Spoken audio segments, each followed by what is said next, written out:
Alright guys, it's back. I ended up buying it back. Guy I sold it to, he got to where he couldn't afford to keep the maintenance up on it and repair the stuff that was going on with it. So he reached out to me. We come to a deal and it lined up just in time. Worked out perfect. So I was able to get it back. When I went to pick it up, the passenger headlight here was not working. All the trim right there on the bottom of the bumper was missing. One of the taillights didn't work. One of the wipers, the driver's side wiper right here, was laying basically down here on the cowl. That one was about to fall off. I've got all that fixed. All 4 window regulators are out, don't work. So I have new window regulators and motors waiting to go on. Now that I got the other issues fixed on it, that's what's going to be next. The boost gauge did not work when I went and picked it up. It now works. So the major issue it had was the transmission. He was saying it was hard to go in gear, didn't want to shift properly, and basically the more he drove it, the worse it got. So I went and got it. I drove it home an hour and like hour and a half, hour 45. It didn't really give me any issues until about an hour and about 15, hour 20 minutes, almost all the way home. And then I had to come to a stop sign at an off ramp, and that's when it got me. I had to cut the car off, put it in first gear to take off. And a lot of it has to do with the throw-up bearing. That was the major issue. The throw-up bearing had come apart into 2 pieces. The plastic piece and the metal outer edge part come undone, and it basically let go, and it just gave out. So I barely limped it home. And then these cars are all-wheel drive, and there's only like a 15% or a 3% give basically in the differential of how like the tire differences and stuff like that's up front. It's a 205 45 17, and it's like it's either 8 wide or a 7.5 wide wheel. The back, same tire, same wheel specs, but the tire, the previous owner I got it from put 225 45 17s, so the tires in the back are bigger, so it's causing the diff to be in a bind. So I'm gonna order 2 new tires. I'm still trying to decide which size I want to go with. I have a feeling that the 225 might be a little bit too wide for the front. It might rub, but I have a fender roller, no big deal. So I might go with that size, or I might even just get a different set of wheels and tires, honestly. But it's getting there. I got a lot of stuff in for the car already. I've already put the stage 2 clutch kit in it. I've got every gauge working. Everything on the car works now besides the windows, which I have the parts to fix it. I just got to get around to it.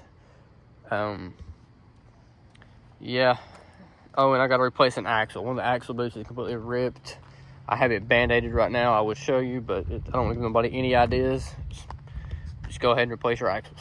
I'm currently waiting on parts, or, y'all know the routine, waiting on parts. But I got a lot to do to clean it back up. It's still a little filthy from where I got it. I'll get it cleaned back up though, and I got to replace this glove box. Since I've had it the first time, the previous owner before me, the first time, he the latch broke, and he somehow took this plastic off and zip tied it shut. Luckily it makes no noise. And I got to replace the radio trim, because I don't know what the hell is going on there. That, and it's like barely sitting there. Its clips are broke, and I got to replace these 2 little clips on this because they're broke right here. They won't stay down. You got to shift to first or 5th gear. It tries to pop up on you. Sunroof's the only thing that actually, window-wise, operates correctly. But runs and drives fantastic now. Back to being, you know, very reliable. Can't beat these 1.8 T's. It does, however, have a very bad exhaust rattle, but I plan on having the exhaust completely redone on it. I now have a welder and stuff, and father-in-law has access to a shop, so I might find somewhere that sells like a full, like a kit that's already pre-bent and all that shit, and I can just weld it up myself. But I don't know what happened. It wasn't like this when I got rid of it. It's like somehow the clear coat got baked on the hood and the roof. I mean, the roof had a little bit of fade, but nothing this bad. So I'm gonna try to buff out as much as I can on the roof. And the trunk. Trunk's getting a little fade, you can kind of tell. Try to do as much as I can there. And on the hood, I think the plan is I'm gonna sand it down best I can without going through the paint and trying to re-clear it. And if that don't work, I'm just gonna find another hood that's the same exact color. While I'm at it, I might even find a bumper, because I mean, as you can tell, it's all chipped to hell and back. But yeah, I'm so stoked to have it back. I forgot how good this thing rides and how good it drives.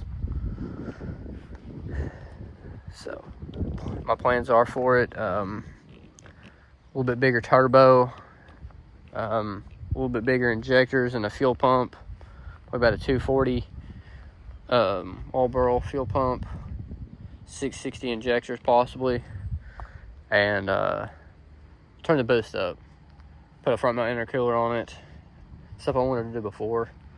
Goal is just like 350 pounds, or wheel horsepower, about 26, 27 pounds of boost. Can't go too much on these with stock internals or they'll blow. So that's the goal. And eventually I might build it, the motor and stuff after it goes. It's still got low miles. It's like 158,854. And I was, the first time I got it, I was the third owner of the car with paperwork and stuff, documentation and stuff. So yeah, I mean, it's been relatively taken care of.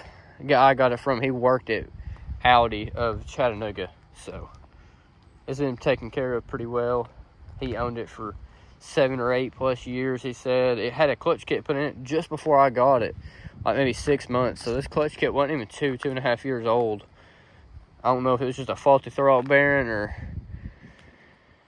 if it was due to someone not knowing how to drive or what, but the pressure plate and the flywheel and the clutch disc was all in great shape. Did not like have any major wear or anything on it. I kept it. I mean, it's still good. I kept it as a backup in case I ever come across another Audi and you might need a clutch. I could throw it in there and put a new throwout bearing in it and it'd be good to go. I was gonna do a video on doing the clutch on this, but I was, you know, time crunch, had to hurry up and get it done. But I can walk anybody through doing it. It's not really hard at all. Just a few key tools and bits that you will need. But as long as you're not like me and having hiccups after hiccup and waiting on parts and stuff for other items that you wanted to go ahead and replace, then you could have it done in a day, easy. I think the book only, I got the service manual and stuff at home on these cars, and I think the book only costs for like 8.5 hours of labor. It's not bad at all, especially if you have a way of getting it up a little bit higher than I did. I just got some like half-ton, it's either half-ton or 1-ton jack stands, and they was all the way up, and I couldn't even get the transmission underneath the car. I didn't have enough room. It was a tight fit. It was a pain. But overall, super happy to have it back.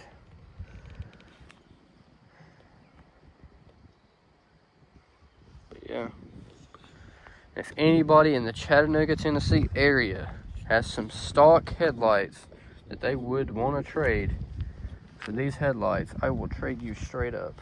These headlights are not they're not perfect by no means, but they do work and function properly. This lights up as your blinker. This lights up as your, parking light, halo area, high beams, low beams, all that good stuff. I even have some Euro fog bulbs that goes in your little fog lights there that I'll even throw in. I just really want some stock headlights, because I'm going to build my own set of projectors and stuff to go in them. And I may even do some trading on these for some stock tail lights. Just depends. But yeah, be sure to like, share, and subscribe for more updates. I've got some more videos I'll be uploading here shortly of stuff I'll do to it. I'll probably make a video on doing the window regulators and the axles all in one video. And then if I sand the hood down and paint it, I might do a video on that. There'll be a few other things I'll be making videos on. This car will be around for a good minute this time. Made a mistake of getting rid of it, not trying to do that again. But yeah, be sure to stick around for some more Audi content.